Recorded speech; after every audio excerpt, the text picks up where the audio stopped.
لا ينظرون فيها لغو ولا كفار جزاء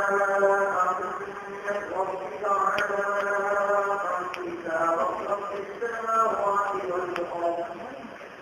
وما بينهما الرحمن لا يملكون منه خطابا